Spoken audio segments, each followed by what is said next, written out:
आज हम भारत के फाइनेंशियल मार्केट्स में आए एक ऐसे भूचाल की कहानी समझने वाले हैं जिसकी वजह सुनकर यकीन करना मुश्किल हो जाएगा।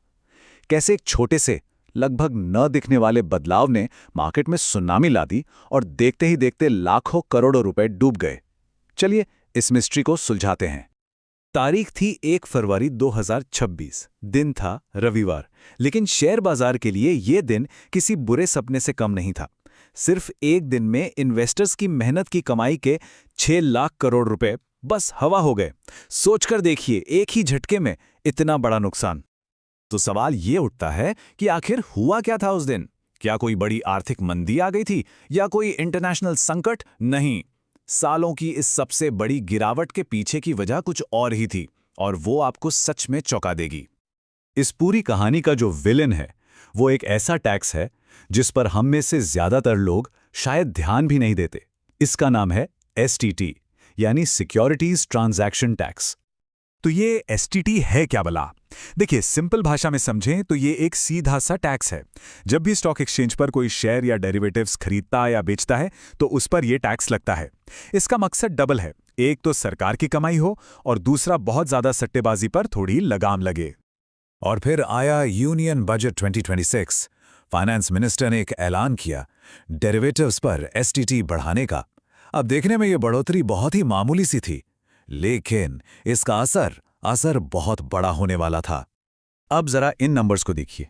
फ्यूचर्स पर एसटीटी 0.02% से सीधा 0.05%, मतलब सिर्फ 0.03% का फर्क।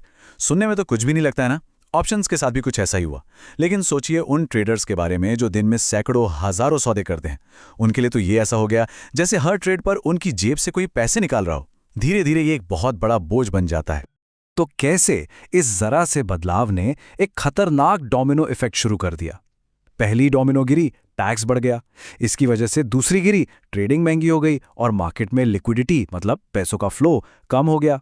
और फिर गिरी आखिरी और सबसे बड़ी डोमिनो, इन्वेस्टर्स में डर का माहौल बन गया और बस सब कुछ बेचने की होड़ लग गई। सबसे पहला असर पड़ा प्रॉफिट पर। देखिए, हर ट्रेड पर जब टैक्स बढ़ जाता है तो आपका ब्रेक इवन पॉइंट भी ऊपर चला जाता है। मतलब अब मुनाफा कमाने के लिए आपको और ज्यादा कमाना पड़ेगा। इससे सीधे सीधे ट्रेडर्स की कमाई पर कैंची चल गई। दूसरा बड़ा कारण, लिक्विडिटी का सूख जाना। जब ट्रेडिंग करना महंगा हो जाता है ना, तो वो बड़े बड़े खिलाड़ी जो बहुत कम मार्जिन पर खेलते हैं, जैसे कि हाई फ्रीक्वेंसी ट्रेडर्स, वो मार्केट से दूर होने लगते हैं। और यही वो लोग हैं जो मार्केट में पैसों का फ्लो बनाए रखते हैं। जब ये ही हट गए तो समझिए मार्केट का कुआं ही सूख गया। और तीसरा और शायद सबसे बड़ा फैक्टर, डर। देखिए, मार्केट सिर्फ नंबरों पर नहीं, सेंटिमेंट पर भी चलता है। इन्वेस्टर्स को यह डर लगने लगा कि इस टैक्स की वजह से अब मार्केट में कोई ट्रेड ही नहीं करेगा, और बस ये डर ही काफी था। इसी डर ने असलियत का रूप ले लिया और हर तरफ से सेलिंग प्रेशर बन गया। तो इस डर और पैनिक का नतीजा क्या हुआ, चलिए देखते हैं। 2026 के उस दिन मार्केट में जो खून खराबा मचा था उसे जरा करीब से। ये चार्ट अपने आप में पूरी कहानी बयां कर रहा है। देखिए, बजट के ऐलान से ठीक पहले मार्केट कहां था और ऐलान के कुछ ही घंटों के अंदर कहां जा गिरा। ये कोई मामूली गिरावट नहीं थी। ये तो जैसे किसी ने पहाड़ से धक्का दे दिया हो, तेज, अचानक और सब कुछ तबाह करने वाली। उस दिन की अखबारों की हेडलाइंस कुछ ऐसी ही थीं। दलाल स्ट्रीट में खून खराबा, बजट के दिन लाखों करोड़ डूबे। इन शब्दों में उस दिन का पूरा दर्द और खौफ छिपा है। तो हुआ क्या था उस दिन, चलिए फटाफट देख लेते हैं। सेंसेक्स और निफ्टी धड़ाम से नीचे गिरे। इन्वेस्टर्स की जेब से 6 लाख करोड़ रुपए से ज्यादा साफ हो गए।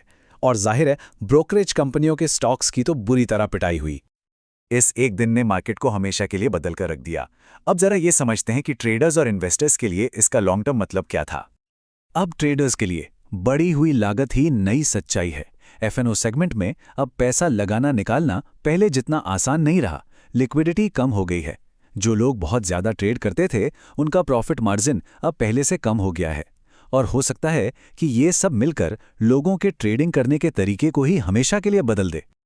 तो इस पूरी कहानी से, इस पूरे विश्लेषण से हमें क्या पता चलता है? यह हमें दिखाता है 0.03% की असली ताकत। और ये स्लाइड ये पूरी कहानी का सार है। एक तरफ है कारण, फ्यूचर्स पर सिर्फ 0.03% का टैक्स हाइक, और दूसरी तरफ है उसका असर, मार्केट में 6 लाख करोड़ रुपए का नुकसान। ये दिखाता है कि मार्केट की साइकोलॉजी में एक छोटी सी चिंगारी भी कितना बड़ा जंगल जला सकती है। और ये सब हमें एक बहुत ज़रूरी सवाल के साथ छोड़ जाता है। आज वो कौन सी ऐसी छोटी सी डिटेल है जिसे मार्केट नज़रअंदाज कर रहा है? कौन सी वो चीज़ है जो कल की सबसे बड़ी उथल-पुथल की वजह बन सकती है? सोचने वाली बात है ना?